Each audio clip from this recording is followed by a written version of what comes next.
네, 이렇게 줌으로 새벽 기도에 함께 참여하게 된 것을 너무너무 기쁘게 생각합니다.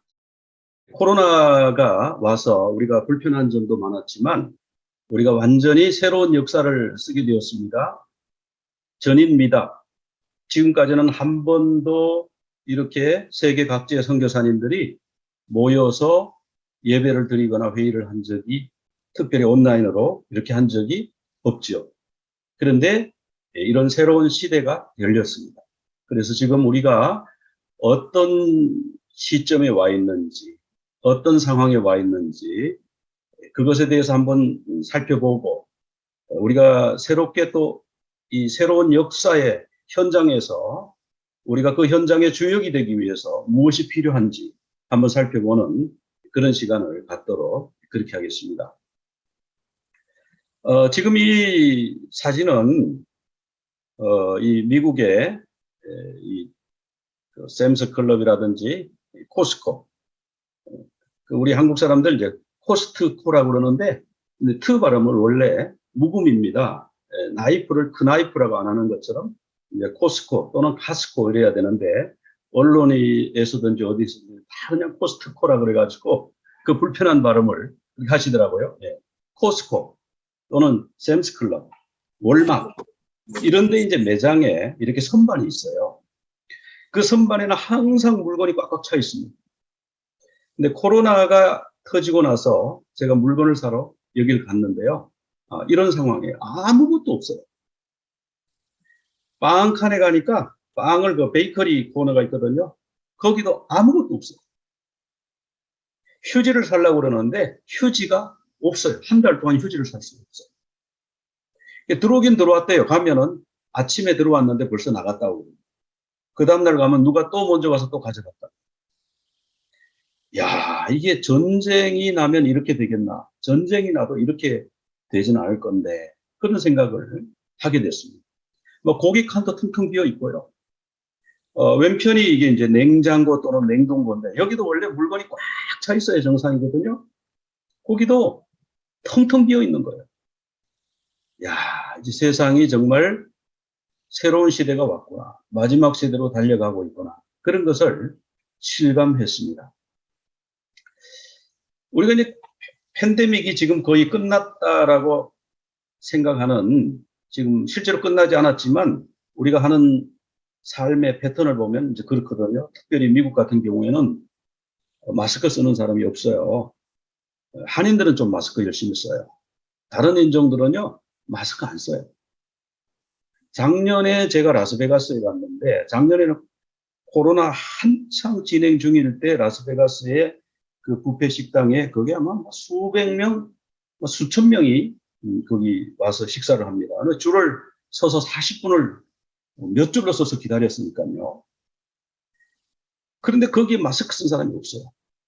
그래서 제가 어떤 생각을 하면, 와, 여기는 미국 전역에서 사람들이 몰려오고 세계 사람들이 여기 몰려오는데 코로나가 여기서 퍼지면 전 세계로 퍼지겠다. 근데 전혀 대책을 안 세우고 하는 모습을 봤어요. 그 지금 우리 모습이 코로나가 다 끝난 것처럼 그렇게 생각하는데, 어떻게 생각하세요? 팬데믹이 완전히 끝났을까요? 또 팬데믹이 끝났다고 할지라도 우리가 이번 팬데믹에서 교훈을 배우지를 못하면 다음에 이것보다 더 큰 파도가 몰려왔을 때 우리가 감당할 수 있을까요? 특별히 교회와 선교 현장이 감당할 수 있을까요? 그것이 오늘 질문입니다. 주제입니다. 그 다음에 또 하나는 우리가 지금 메타버스 얘기를 굉장히 많이 해요. 메타버스는 과연 무엇이냐? 뭐 자세하게는 못 다루지만 어디로 가고 있나? 그 정도까지만 좀 말씀을 나누도록 하겠습니다. 그리고 우리는 현재 상황에서 어떻게 해야 하는가 좀 살펴보도록 그렇게 하겠습니다. 자, 오늘 말씀의 배경은 예수님이 감람산 위에 앉으셨어요. 근데 제자들이 조용히 와서 예수님에게 질문합니다. 좀 알려주세요. 언제 하나님의 성전이 돌 하나도 돌 위에 남지 아니하고 이런 일이 있겠습니까? 또 언제 주님이 재림하십니까? 세상 끝에는 어떤 징조가 있습니까? 예수님이요, 크게 네 가지로 말씀하셨어요. 하나는 미혹이 있을 것이다. 첫째, 미혹이 있을 것이다. 둘째, 난리와 난리. 요 난리와 난리는요, 전쟁입니다. 전쟁과 전쟁의 소문이 있을 것이다. 그러나 끝이 아니다. 그 다음에 세 번째로 기근과 지진이 있을 것이다. 누가복음에 가면은 그 기근과 지진을 조금 더 자세히 설명하셨는데요. 곳곳에 큰 지진과 기근과 전염병이 있겠고, 그리고 무서운 일이 뭐냐면 오베트론이라고 해서 이게 이제 테러더라고요. 전염병과 테러가 있을 것이다. 여러분, 우리가 사는 시대에 징조하고 일치하는 점이 많지 않습니까? 근데 우리 주님이 이런 것들, 이런 네 가지 것들은 재난의 시작이다. 그렇게 말씀하셨어요. 우리말 성경에는 재난의 시작이라고 그러고, 킹 제임스도 보면은 beginning of sorrow 이렇게 돼 있어요. 근데 원어를 보면 오딘 이렇게 돼 있습니다. 그리고 이 헬라 말을 그 메시아닉 유대인들이 번역한 성경이 한 3권 정도 있는데 그 3권을 제가 다 살펴보니까 헤블레이 마시아 또는 영어로 beginning of birth pain 또는 birth pangs 이렇게 번역을 하고 있습니다. 그리고 이러한 번역은요, NIV를 비롯한 영어 성경 수십 종류가 거의 대부분이 4분의 3 정도가 재난의 시작을 beginning of birth pangs, 진통의 시작이다, 산고의 시작이다. 그렇게 번역을 하고 있습니다. 다만 우리 성경과 킹제임스 쪽이 킹제임스 계열을 조금 일부가 이걸 뭐 사로라든지 뭐 이런 식으로 번역을 했어요. 그래서 제가 이걸 보면서 와, 그러면은 여성이 아이를 낳을 때에 그 진통이 마지막 시대의 징조들과 너무 흡사하겠구나. 그런 말씀을 깨닫게 됐고요.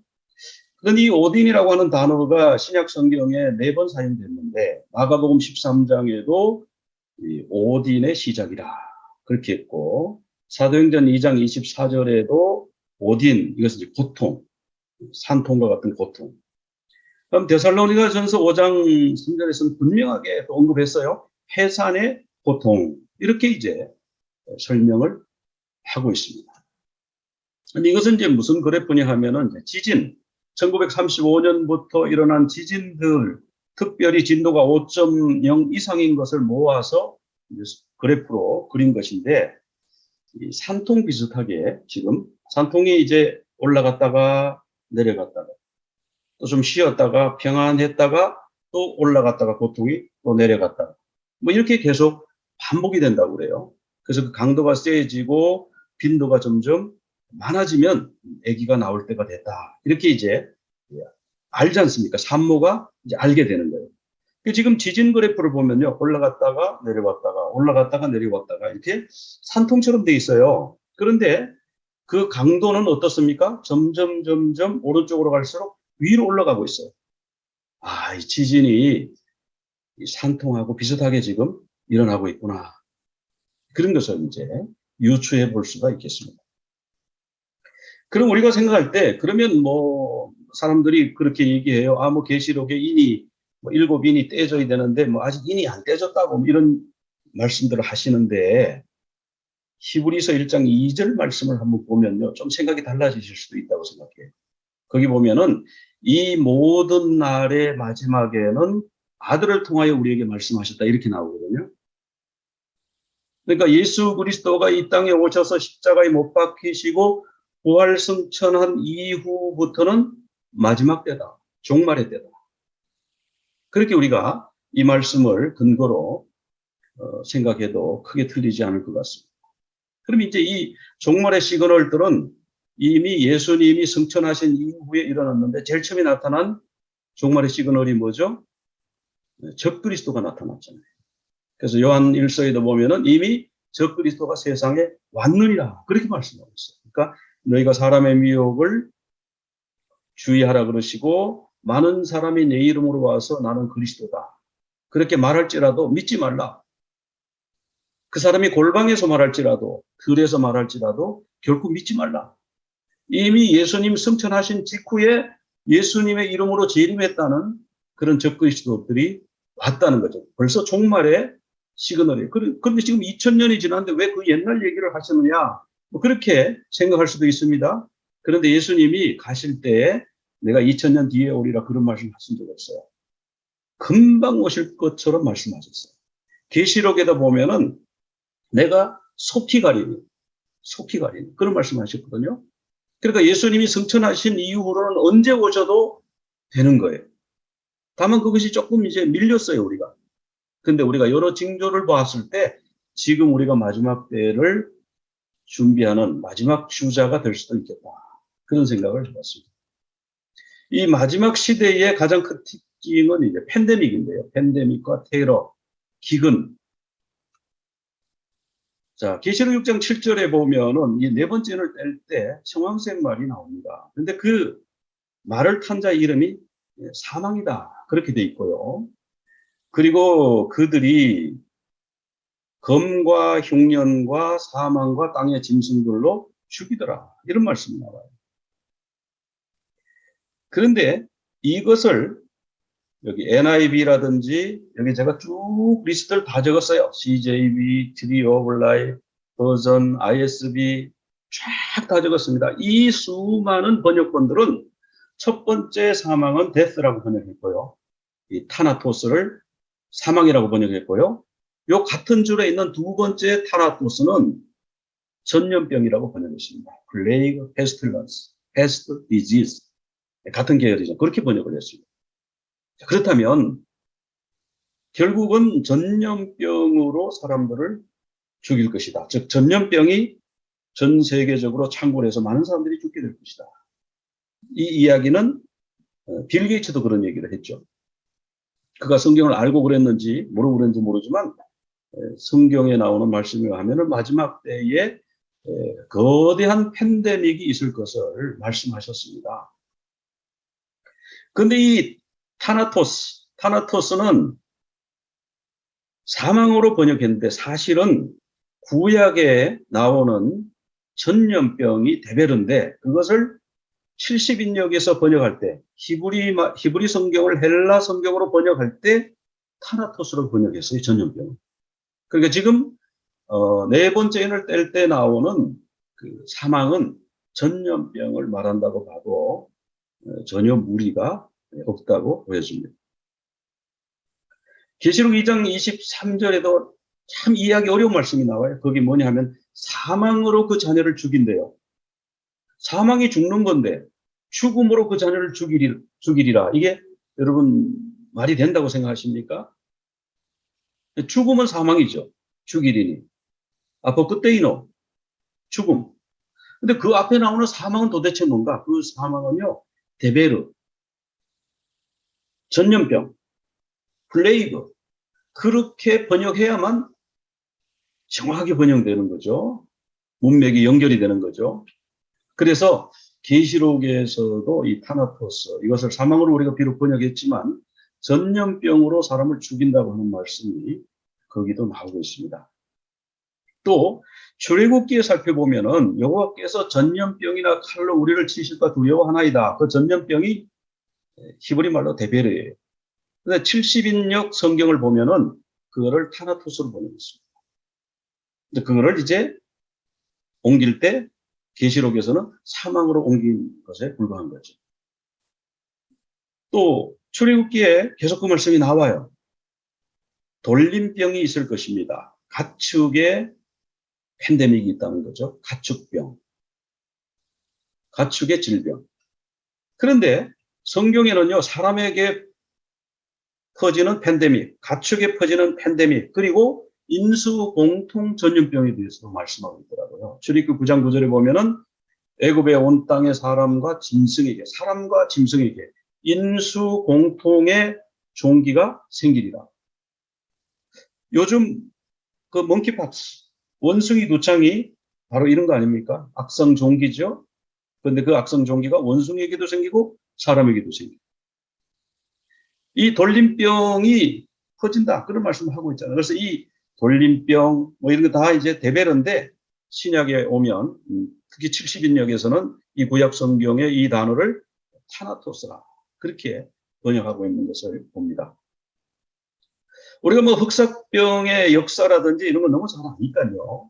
한 1700년대까지 한 100여 차례 이 흑사병이 팬데믹으로 유행했는데 유럽 인구의 거의 절반까지 죽었다는 통계도 있어요. 30에서 50% 그러는데 이걸 누가 정확하게 통계를 낼 수 있겠습니까? 그런데 저는 50%가 더 맞는 것 같아요. 왜냐하면은 그 패스트로 죽었다고 하는 것을 그 사람이 패스트라고 하는 것이 밝혀지기 전에는 왜 죽은지 원인 불명의 죽음도 있을 거 아니에요. 그런 걸 더 하게 되면은 50%까지 될 수가 있다. 그래서 유럽 인구의 3분의 1 내지 2분의 1 정도가 이 팬데믹으로 죽었습니다. 그 다음에 이 신대륙, 이 아메리카 대륙에는 어떻게 이 아메리카 대륙의 그 아즈텍 제국이 멸망했느냐 살펴보니까 스페인 군대가요, 그 1000년도에 걸린 흑인 노예를 그 사람들과 접촉을 시켜가지고 그 2년 만에요, 인구가, 그 아즈텍 제국의 인구가 2,500만이었거든요. 엄청나게 수가 많은, 지금도 2,500만이면 큰 나라 아닙니까? 그 아주 큰 나라였어요. 그런데 2년 만에 인구가 160만으로 줄었다. 그리고 드디어 2년 만에 아즈텍 제국이 소멸했다고 합니다. 그러니까 이 팬데믹은 이 정도의 그 위력이 있는 거예요. 그 다음에 이제 그 잉카 제국은 누가 멸망시켰냐면 영국군이 멸망을 시켰는데 천년두가 묻은 담요, 천년두 뭐 고름이라든지 이런 것을 그 담요에 둘둘 말아 뭉쳐가지고 그런 거를 이제 그 들여보낸 거예요. 거기가 잉카 제국이다. 그렇게 해서 결국은 잉카 제국도 천년두로 멸망을 해버립니다. 이쪽 아메리카 대륙에는 천년두에 대한 면역이 없었다고 합니다. 자, 1980년도에 이 천년두가 없어졌다고 그러는데 정말 없어졌는지 이거는 우리가 모릅니다. 하나님만이 아세요. 근데 요즘 이제 이슈가 되는 게 이제 코로나 바이러스인데 이 코로나도 몇 번 크게 한번 발병을 했어요. 원래 이거는 이제 우리 몸속에 있는 아주 유순한 바이러스래요. 그냥 감기 며칠 그냥 일주일 이내에 낫고 2, 3일 만에 낫고 그런 바이러스인데 어떻게 돼서 이 코로나 바이러스가 이제 화가 나서 사람들을 공격하기 시작하는데 처음에는 이제 사스라는 이름으로 그게 이제 퍼졌죠. 그래서 급성 뭐 호흡기 증후군 뭐 이렇게 우리말로 하면 그런데 이게 같은 코로나 바이러스랍니다. 근데 이게 중국에서 발병을 했는데 초기에 중국에서 이걸 은폐했대요. 그런데 이 병이요, 우리 한국에도 들어갔었죠. 그래서 그때 뭐 그 코호토 병동 만들고 뭐 한국에서 방역 그 시스템을 잘 갖추게 된 게 바로 사스가 한번 지나갔어요. 그런데 이 사스가요, 갑자기 사라졌어요. 1년 만에. 자, 이거는 하나님이 한번 맛배기를 보여주신 것 같아요. 앞으로 이런 질병 나온다.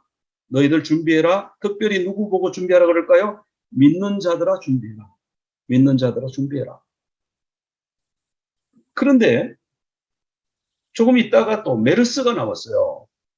메르스는요, 굉장히 무서운 병이잖아요. 치명률이 35%까지 보더라고요. 그러니까 10명이 메르스 걸리면 4명이 죽는다는 거 아니에요. 근데 이 메르스도요, 쫙 퍼지다가 그냥 지금 사라졌어요. 사라졌는데 요거는 어디에 아직 남아있냐 하면은 중동의 낙타한테 남아있대요. 얘네들이 언제든지 나오려면 나올 수 있는 거죠, 지금. 사스도 언제든지 나올 수 있는 거죠. 사라졌는데 정말 완전히 사라진 건지 어디에 잠복해 있는 건지 그건 아무도 모르잖아요. 사스가 치명률이 10%예요. 메르스가요, 치명률이 35%. 그러다가 2019년도 연말에 이제 코비드 19이 나왔지 않습니까? 그래서 우리 미국에서는 2020년도 3월에 이제 모든 것을 락다운을 시켰어요. 그 생필품 가게, 그러니까 그로서리 가게하고 주유소하고 뭐 이런 거 외에는 전부 아예 락다운하고 교회는 락다운 정도가 아니라 셧다운, 교회는 셧다운을 시켜버렸어요. 그래서 제가 그때 이 뭔가 이제 바꿔야 되는데 우리가 이제 예배도 온라인으로 가야 되고 이제 뭘 다 바꿔야 되는데 뭐 어떤 분들은 또 그래요. 4월 되면 괜찮아진대. 4월 되면 괜찮아진대. 그렇게 낙관론을 갖고 있는 분들이 목사님들 중에 계시더라고요. 또 어떤 분들은 저에게 뭐 지금 엄청난 렌트비를 내고 있고 이 건축에 얼마만 들어가고 있는데 이걸 언제까지 해야 되느냐. 그래서 제가 그랬어요. 제가 아니 그 목회에 대해서 뭐라고 할 수는 없고 제가 질문을 한 가지 드리겠습니다. 그때가 7월쯤이었어요. 목사님, 8월에 이 코비드가 없어질까요? 아닐 것 같다고 그랬어요. 그러면 크리스마스 때 없어질까요? 그때도 아닐 것 같아요. 그러면 내년 연말에는요? 그때도 아닐 것 같아요. 그러면 목사님 이제 결론 났습니다. 목사님 결정하십시오. 저는 거기에 대해서 가타부타 어떤 것도 제가 말할 자격이 없습니다. 제가 질문을 드린 그 질문을 가지고 결정하십시오. 자, 그렇게 말씀드린 적이 있어요. 그래서 이제는 뭔가 목회 환경이라든가 목회 패러다임, 목회에 대한 생각 이런 것이 다 바뀌는 시대가 왔다. 그런 것을 이제 알게 되겠고요. 코로나가 어느 정도 독성이 약해졌다 그러지만 언제 이 독성이 또 세질라는지 그건 아무도 모릅니다. 그건 누구한테 물어봐도 대답할 수가 없어요. 하나님만이 아십니다. 이게 이제 마지막 시대, 우리가 마지막 시대 진통이 시작됐기 때문에 이와 같은 일이 있다라고 이제 저는 그렇게 진단을 하고 싶습니다. 그래서 빌 게이츠가 뭐 그런 얘기 했어요. 아마 한 10억 명쯤 죽일 수도 있는 유일한 것은 바로 팬데믹이다. 이제 그런 얘기를 했는데요. 우리 예수님이 이미 그때 말씀하셨죠. 그래서 이제 제가 이 3월 15일 날 셧다운을 하면서 이제 줌과 유튜브로 어쨌든지 새로운 길을 가야 된다. 아직 아무도 가보지 않는 길을 가야 된다 해서 했던 거고, 그래서 선교사님들이 많이 연결이 됐고 유튜브가 급성장하게 됐고, 또 우리 선교사님들도 이렇게 우리 세선 중 이렇게 모여서 새벽기도 수백 명 하는 이런 일은요 역사상 없었어요. 그러니까 아무도 한 번도 가보지 못한 길을 지금 여러분 지금 가고 계시는 거예요. 저도 마찬가지입니다. 그럼 이것은 뭘 말해주냐 하면은 코로나를 통해서 하나님이 우리에게 하시고 싶은 말씀이 있다는 거예요. 아무리 얘기해도 못 알아들으니까 코로나를 통해서 하시고 싶은 말씀이 있는데 세상 사람들은 뭐 그거를 뭐 자연을 보호하고 뭐 이런 식으로 지금 하지 않습니까? 뭐 그래서 뭐 박쥐라든지 이런 동물들의 서식처를 파괴하지 말아라. 그리고 공중 보건을 강화해라. 뭐 이런 뭐 면역을 증강시켜라. 이런 메시지로 알아듣지만 우리는 다르게 알아듣죠. 영적으로 우리가 해석이 돼야 되겠죠. 그 다음에 이제 오늘 이제 두 번째 질문은 지금 메타버스에 대해서 사람들이 굉장히 열광하고 있습니다. 그래서 이 메타버스에 대해서 조금 언급을 하는 것이 필요하겠다 해서 말씀을 드리는데요. 지금 현실은 뭐냐면 가상현실로 가는 보소결차다. 저는 그렇게 표현하고 싶어요. 지금 현재 우리 상태를. 자, 여러분 그 666에 대해서는 많이 들어보셨죠? 그 666이라고 하는 게요. 진짜 바코드가 666이냐? 바코드가 666입니다. 그 노란색으로 된 거 있죠? 맨 첫 번에 시작되는 가나다란 두 줄, 가운데 있는 가나다란 두 줄, 끝에 있는 가나다란 두 줄이요. 6을 의미해요. 그래서 666이 맞습니다. 그러면 이 바코드가 없으면 매매를 못하는 건 맞아요. 그러니까 사람들이 막 이러는데, 근데 이 666은요, 뭐하고 연결을 해야 되냐 하면 예배하고 연결이 되어 있습니다. 사탄을 숭배하는 거하고 연결이 되어 있어요. 그러니까 지금 이 바코드를 겉으로는 666이지만 영적으로 이걸 666이라고 아직 할 수 있는 단계까지는 아니에요. 왜냐하면 내가 그 서점에 가서 성경책을 샀는데 거기 666이 찍혀 있어요. 바코드가 있어요. 그렇다고 해서 내가 짐승을 숭배했다, 우상 숭배했다, 그렇게 생각하는 사람 아무도 없잖아요. 하나의 생활이 됐잖아요. 근데 진짜 666은 뭐하고 관계냐면은 우상 숭배하는 관계가 있어요. 하나님을 경배하지 않고 하나님으로부터 떠난 하나님을 대적하는 그런 거하고 그런 일들이 정말 일어나고 있느냐? 지금 그런 일들이 일어나고 있습니다. 우리가 메타버스에 대해서는 여러분 많이 들으셔서 제가 그냥 이 한 페이지로 간단하게 설명을 드릴게요. 메타버스는 뭐 메타는 뭐 비욘드 뭐 이런 뜻이고요. 초월한, 벌스는 유니버스 뜻, 그런 건 다 아실 테고. 자, 이 메타버스는 이제 네 가지로 얘기를 합니다. 하나는 라이프 로깅. 그게 뭐냐면 블로그, 이메일, 페이스북, SNS가 다 라이프 로깅이에요. 거기 뭐 남겨놓으면은 그게 전부 다 신상에 대한 그 기록이 남아 있는 거잖아요. 그리고 이제 그 만보계처럼 우리 스마트폰에 만보계가 있더라고요. 그래서 매일 내가 몇 걸음을 걸었는지, 몇 시간을 걸었는지, 그게 통계가 다 나오지 않습니까? 그게 다 이렇게 쌓여가지고 이렇게 달력을 보면 언제 얼마 걸었고 어느 날은 뭐 덜 걸었고 이게 다 나와요. 예, 구글 지도도 그런 게 있더라고요. 구글 지도도 내가 연못을 어떤 코스로 돌았는지 그거를 다 그 코스를 그 걸음 걸었던 그 족적이라고 그러잖아요. 그걸 다 따라서 그려주고 몇 걸음을 걸었다. 그걸 지금 여러분 다 지금 그걸 다 갖고 계세요. 확인을 안 해서 그렇지. 다 그걸 지금 하고 있어요. 그리고 은행의 그 뭐 거래 정보, 크레딧 카드 사용 정보 이런 게 계속 쌓이고 있죠, 그죠? 이런 게 정말 라이프 로그입니다. 그러니까 이거는 메타버스가 뭐 새로운 게 아니고요. 이미 메타버스 속에 우리가 살고 있어요. 그러니까 메타버스에 대한 환상을 깨야 돼요. 메타버스가 새로운 세계로 자꾸 들어가는 줄 아는데 새로운 세계로 들어가는 게 아닙니다. 새로운 세계로 시작되는 거는 제가 한국에 있을 때 사이버 스페이스에 대해서 글도 쓰고 또 강의도 하고 책도 내고 그랬습니다. 그래서 제가 사이버 티알러지 신학을 만들려고 애를 쓰다가 그냥 미국 건너와서 지금 이루고 있는데 이미 그때 사이버 스페이스가 있다. 새로운 대륙이 있다. 그 새로운 대륙에 미전도 종족에게 선교를 해야 된다는 얘기를 그때 2000년도 전에 벌써 5, 6년 전에 그런 개념을 얘기하고 그때 그랬습니다. 그리고 지금 AI가 나왔지 않습니까? AI 뭐 무슨 어나운서도 나오고 그랬는데 그때 이미 뭐 사이버가 사담 뭐 이런 것도 나오고 뭐 앞으로 사이버 목사도 나올 텐데 우리가 어떻게 준비해야 되냐 이런 얘기했고 그 전혀 지금 새로운 게 아니에요. 그런데 이름을 바꿔가지고 나오니까 사람들이 전부 새로운 건 줄 아는 거예요. 그 다음에 이제 이 오그먼트 리얼리티라고 하는 건 이건 뭐냐면은 이제 증강현실. 이건 이제 포켓몬 같은 거. 또 우리 집의 가구를, 이런 가구를 여기다 들여놓으면 우리 집의 모습이 어떨까? 내가 이 옷을 입으면은 느낌이 어떨까? 내가 이 보석을 내 몸에 걸치면, 뭐 목걸이를 이걸 걸치면 내가 다른 사람에게 어떻게 보일까? 이런 것이 이제 증강현실인 거예요. 그리고 이제 뭐 이 미러월드 거울 세계라고 하는 거는 구글 맵 우리가 항상 쓰잖아요.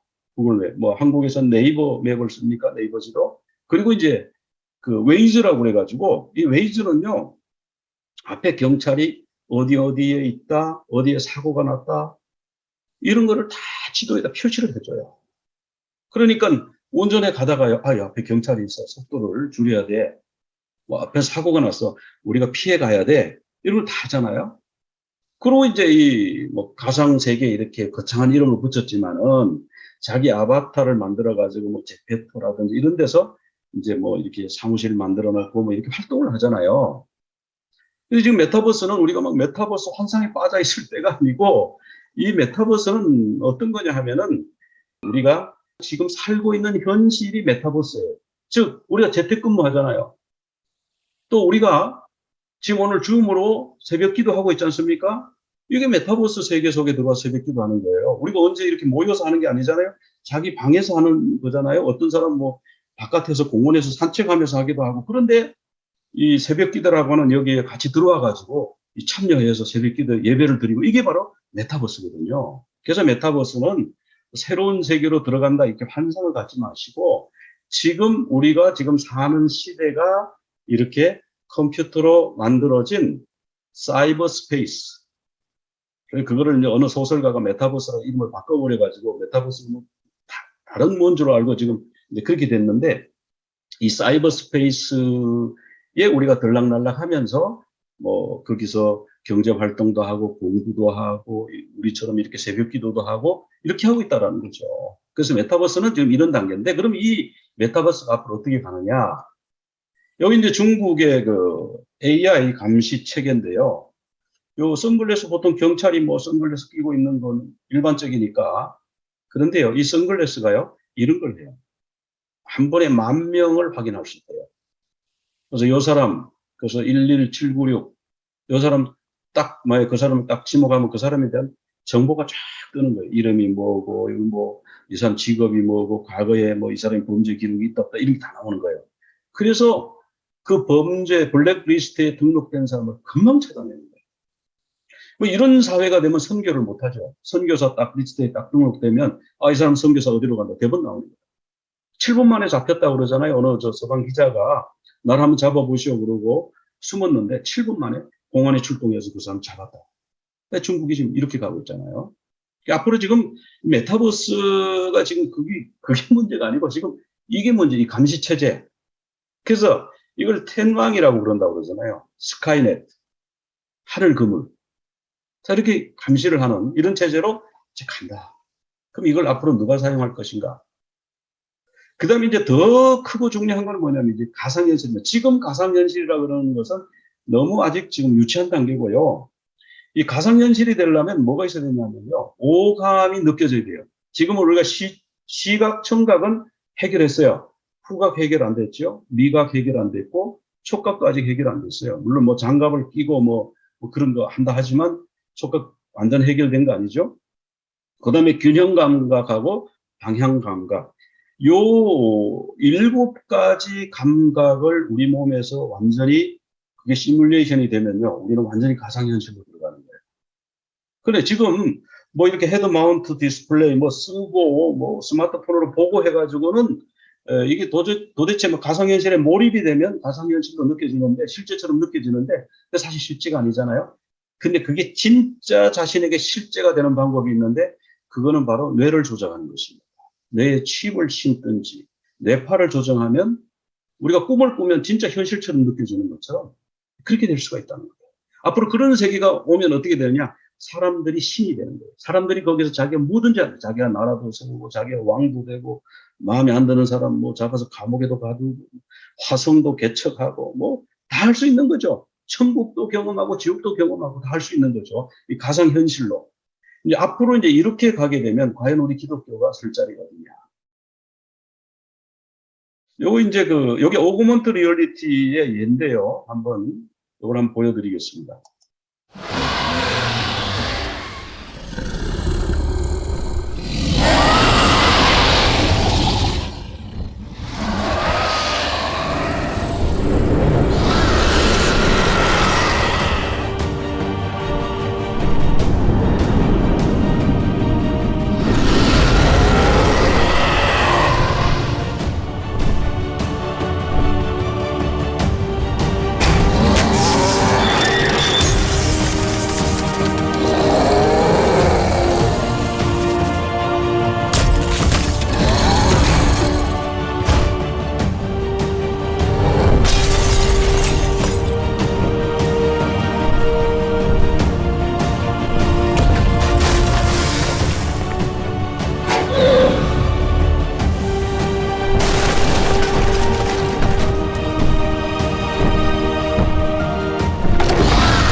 네, 여러분 어떻습니까? 이게 지금 현재 기술로 구현이 되고 있는 거예요. 이걸 이제 받아들이는 수용하는 그것만 개발이 되면 완전히 가상현실, 완전히 실제가 되는 거예요. 이제 이것을 이제 연구하는 사람이 누구냐면 일론 머스크가 이걸 연구하고 있잖아요. 돼지 모래에다가 동전만한 칩을 넣어가지고요. 그걸 넣어서 어떻게 하냐면은 돼지의 기분을 조절한대요. 돼지가 좀 우울하면은 기분 좋게 하는 호르몬을 싹 분비해서 행복하게 해주고, 돼지가 좀 불안해하면은 이렇게 좀 안정적으로 느끼게 하는 그런 호르몬의 약물을 넣어주고, 이렇게 하면 그 돼지가 정신적으로 아주 해피해진다. 뭐 그래가지고 원숭이도 뭐 연습하고 하다 원숭이를 뭐 수십 마리 죽였다고 지금 시끌시끌 합니다만은, 지금 이거를 하고 있는데 어느 정도 뭔가 진전은 있다는 거예요, 지금. 그래서 앞으로 이게 뇌를 어떻게 조작하는 이런 기술이 사용이 되면 이제 그때가 이제 그야말로 이제는 666, 이제는 예수 믿는 사람들이 정말 어려워지는 시대가 될 것이다. 그래서 이 돼지가 바로 그 돼지입니다. 자, 중국에서는 어떤 걸 하고 있냐 하면은 사람의 뇌파를 측정해 가지고요, 이 사람이 충성심이 있나 없나, 지금 공산당 그 학습을 하고 있는데 공산당 학습에 얼만큼 몰입하고 있고 흥미가 있나, 이 사람이 오히려 좀 반대하고 어게인스트 하는 감정을 가지고 있나 없나, 이런 거를 뇌파로 측정을 하고요. 또 AI로 얼굴을 읽어가지고 그 사람이 정말 제대로 충성스러운 공산당원인가 하는 것을 측정하는 기술을 개발했다고 발표를 했어요. 그러면 사람들이 와글와글 난리가 나니까 그걸 싹 내렸다고 그래요. 이게 최근의 일입니다. 지난달에 있었습니다. 그러니까 사람들이 지금 이런 걸 하고 있다는 거예요. 자, 그러면 결국 이런 기술들은 나중에 어떻게 되냐면 우리 예수님 말씀을 살펴보면 교회가 핍박을 받습니다. 뭐 중국의 교회가 이런 핍박을 받았지 않습니까? 이렇게 투옥되고요. 또 IS가 우리 예수 믿는 사람들을 참수했고, 그래 여러분은 다 아시는 거야. 다 밝혀진 거 아닙니까? 교회가 이제 박해를. 이런 시대를 지금 우리가 가고 있는 거고요. 그럼 우리가 이 시대에 어떻게 하자는 건가? 제가 볼 때는 출애굽, 우리가 출애굽해야 되는데 성경의 그 주제가 출애굽이잖아요. 계시록의 주제는 출바벨론이잖아요. 그리고 여기서 우리가 나가야 될 거는 출건물해야 돼요. 건물을 짓느라고 그냥 저는 그 메가처치에서 몸담아 봤던 사람이기 때문에 무슨 컴플렉스로 이런 말씀 드리는 게 아니에요. 코로나 오면서 보니까 대형 교회 목사님이 내가 10만 명을 내가 목회한다고, 내가 성공적인 목회자라고 생각했는데 코로나 따고 오고 나니까 내가 일주일에 100명도 만나서 상대하기 어렵잖아요. 100명 성경부 할 수 있을까요? 매일 그래 하루에 100명 한다 그런들 일주일에 700명 이상 할 수 있을까요?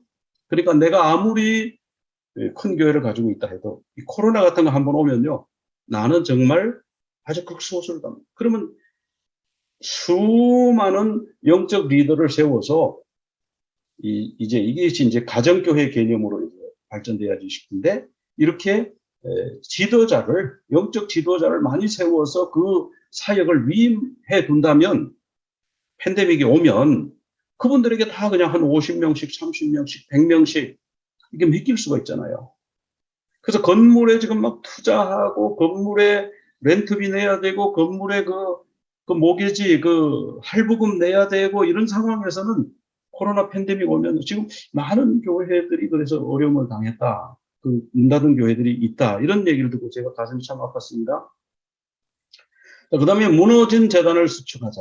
이건 뭐냐 하면은 이 코로나가 오면서 지금 우리 한국교회에 가난한 교인이 한 200만 된다는 얘기가 정설입니다. 그 200만의 교인들이 영상으로 예배 드리는 거는 이제 부득이한 수단인데요. 이걸 계속 하다가 보면 누가 신경 쓰는 사람 없잖아요. 침대 속에서 보고 있는지, 예배 드리다가 그냥 음료수 마신다고 나가버렸는지, 그런 거 아무도 모르고, 그럼 제약 없이 활동을 하게 되고, 이게 예배가 무너지는 거죠. 예배가 무너져. 가난 교회뿐만 아니고 일반 교인들 다 마찬가지입니다. 예배가 지금 무너지고 있어요. 그래서 무너진 재단을 수축하는 것을 우리가 해야 돼요. 그 다음에 교회에서 우리가 교육을 하고, 예배를 드리고 설교를 하는데 몇 시간 하죠? 고등학생 한번 예를 들어보겠습니다. 고등부에 가서 1시간, 예배 시간 1시간이에요. 분방 공부 다 해가지고 2시간. 일주일에 168시간 중에 교회에서 보내는 시간은 2시간밖에 안 돼요. 나머지는 가정하고 학교에서 보내요. 근데 교회가 어떻게 신앙 교육을 할 수가 있고 교회에서 어떻게 그들을 교육할 수가 있습니까? 할 수가 없어요. 가정으로 보내야 돼요. 그래서 유대인들이 2000년 이상 나라 없이 떠돌면서도 그 정체성을 유지하고 다시 나라를 수복하게 된 것은, 건국하게 된 것은 바로 쉐마 교육. 우리에게는 지금 방법이 있다고 봅니다. 그 다음에 이제 이 네 번째 개념이 굉장히 중요한 개념인데요. 출애굽할 때에 하나님이 이스라엘 백성을 뭐라 그러는 네 군대, 애굽에서 불러낸 네 군대 이런 말씀을 몇 번 하셨어요. 하나님은요, 하나님의 군대가 되기를 원하세요. 그게 하나님의 마음에 품은 뜻이고요. 또 계시록 12장 17절에 가면은 그 용이 있잖아요. 용이 바닷가 모래가에 서서 모래 위에 서서 누구와의 싸움을 준비한다고 나오냐 하면은 여자의 후손. 그 여자의 후손은 보면 계시록에서 딱 두 가지로 정의하고 있습니다. 하나님의 말씀을 지키며 예수의 증거를 가진 자. 하나님의 말씀을 지키며 예수의 증거를 가진 자는 누굽니까? 이 땅에 교회밖에 없어요. 유대인들도 하나님의 말씀을 가졌지만 뭐 메시아닉 유대인들 외에는 또 예수 그리스도는 인정 안 하니까 결국 교회란 얘기인데 마지막 때에 이 사탄이 바닷가 모래 위에 서서 누구와의 싸움을 준비하냐 하면은 교회와의 싸움을 준비합니다. 그래서 교회가 핍박을 받을 것이다. 탄압을 받을 것이다. 예수님도 말씀하셨고 아까도 살펴봤습니다. 그럼 우리가 전투적인 교회로 우리가 전부 군사훈련을 받아야 됩니다. 이제 마지막 시대에는 까딱 잘못하면 사단의 불화살에 맞아서 중상을 입을 수가 있다. 죽을 수도 있다. 그때 우리가 하나님의 군사로서 전투적인 교회를 이루어 나가서 영적 전쟁에서 승리할 수 있는 아마 성령의 강력한 임재와 뭐 하나님의 역사하심이 있어야 되는 그런 교회로 우리가 나아가야 될 거다. 그렇게 보여집니다. 네, 이제 뭐 이렇게 코로나 팬데믹으로 인해서 우리 세계 각지에서 우리 선교사님들 많은 수고하시는 것 제가 듣고 있고요. 하나님께서 우리 가운데 함께 하셔서 한쪽을 막으시고 한쪽을 여셨어요. 이렇게 줌을 통해서 새벽 기도를 하게 하신 우리 하나님, 영적 부흥을 이루게 하신 하나님, 이 하나님께서 하나님의 전략으로 새 시대에는 새로운 전략으로 싸워라. 우리 주님께서 주시는 그 전략과 비전과 새로운 능력을 받아서 현장에서 승리하시는 여러분 되시기를 간절히 축원합니다. 잠깐 기도드리겠습니다. 하나님 아버지, 저희들은 정말 한 치 앞을 내다볼 수 없습니다. 그런 저희들이 이 코로나 팬데믹을 갑자기 당하고 나서 무엇이 우리에게 필요한지 반성하며 돌이켜보게 하시고 하나님의 비전이 무엇인지 하나님의 전략이 무엇인지 살펴보게 하심을 감사합니다. 주님, 새 시대에는 주님 주시는 새 전략으로 싸워 승리하는 저희들 되게 하여 주시옵소서. 예수 그리스도 이름으로 기도드리옵나이다. 아멘.